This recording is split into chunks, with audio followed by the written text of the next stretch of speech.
భద్రాద్రి కొత్తగూడెం జిల్లా Kothagudem Singareni collieries company limited సంస్థ ఆధ్వర్యంలో 3 ఇంక్లైన్లో 2 కోట్ల రూపాయలతో నిర్మించిన ఏరియా వర్క్ షాప్, 6.5 కోట్ల రూపాయలతో నిర్మించిన జనరల్ మేనేజర్ కార్యాలయాన్ని డిప్యూటీ సీఎం, ఇంధన వనరుల శాఖ మంత్రి ప్రారంభించి మొక్కలను నాటారు.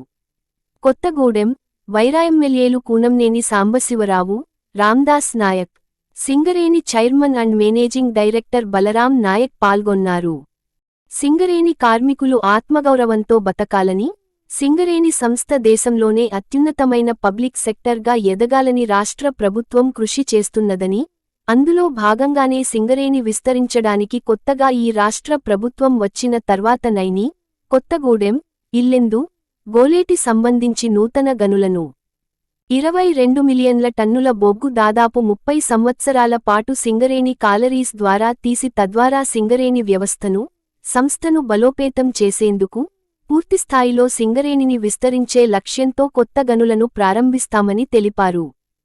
భవిష్యత్తులో సింగరేణి సంస్థ కేవలం బొగ్గు ఉత్పత్తి మాత్రమే కాకుండా 100 సంవత్సరాల పైబడి అనుభవం ఉన్నటువంటి సింగరేణి వ్యవస్థ, ప్రపంచ వ్యాప్తంగా ఉన్నటువంటి క్రిటికల్ మినరల్స్ గాని ఇంకా ఇతర మినరల్స్ ఏవైతే లాభసాటిగా ఉన్నాయో వాటిని స్టడీ చేసేందుకు ఒక కన్సల్టేటివ్ కమిటీని అపాయింట్ చేశామని, వారిచ్చే నివేదిక ప్రకారం రాష్ట్ర ప్రభుత్వం అందుకు ప్రణాళికలు ఏర్పాటు చేస్తుందని తెలిపారు.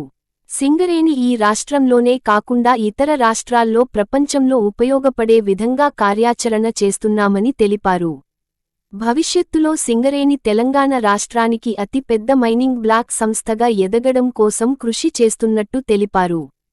సింగరేణి కార్మికులకు మొట్టమొదటిసారి దేశ చరిత్రలోనే కార్మికులకు ₹1 కోటి ప్రమాద ఇన్సూరెన్స్ చారిత్రాత్మక నిర్ణయమని, కార్మికుల సంక్షేమ సింగరేణి మొదటి ప్రాధాన్యమని, సింగరేణి కార్మికుల రక్షణ తర్వాత వ్యాపార విస్తరణ ఉంటుందన్నారు.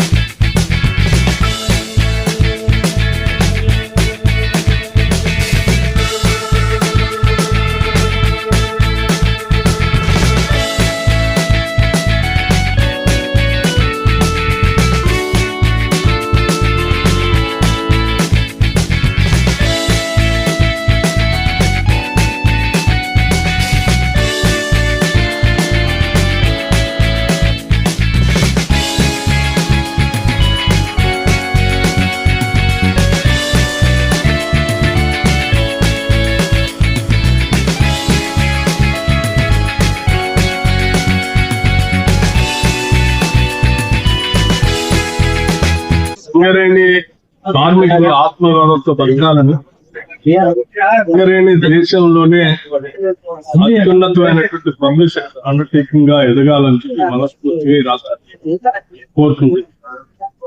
అందులో భాగంగానే ఇవాళ సింగరేణి విస్తరించడానికి అదనంగా కొత్తగా ఈ రాష్ట్ర ప్రభుత్వం వచ్చిన తర్వాత నైని, కొత్తగూడెం, ఇల్లందు, గోలేటి సంబంధించినటువంటి నూతన గనులు మొత్తం 22 మిలియన్ టన్నుల బొగ్గు దాదాపు 30 సంవత్సరాలు ఈ సింగరేణి కాలరీస్ ద్వారా తీసి తద్వారా సింగరేణి వ్యవస్థని, సంస్థను పోతా ఉన్నాం. పూర్తి స్థాయిలో సింగరేణిని విస్తరిస్తాం, ఇంకా కొత్త గనులు తీసుకుంటాం.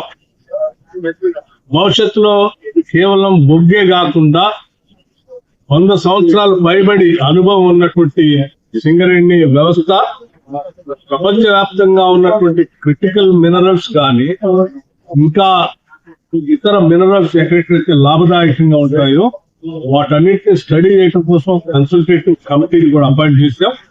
ఆ కమిటీ ఇచ్చిన రిపోర్ట్ మేరకు ఈ రాష్ట్ర ప్రభుత్వంలో విస్తరించి అంటే సింగరేణి కాలనీస్ ఇంకా కేవలం ఈ రాష్ట్రమే కాదు మిగతా రాష్ట్రాల్లో కూడా సంచరించడమే కాదు ప్రపంచంలో కూడా ఎక్కడైనా క్రిటికల్ మినరల్స్ ఈ దేశ ఉపయోగపడే ప్రదేశం ఉంటే వాటిల్లో కూడా సింగరేణి పాల్గొనేటట్టుగా కార్యాచరణ ప్రణాళిక తయారు చేస్తున్నాం. భవిష్యత్తులో సింగరేణి ఈ తెలంగాణ రాష్ట్రానికి అతిపెద్ద మైనింగ్ చేసేటువంటి సంస్థగా ఎదుగుదల కోసం అన్ని చర్యలు.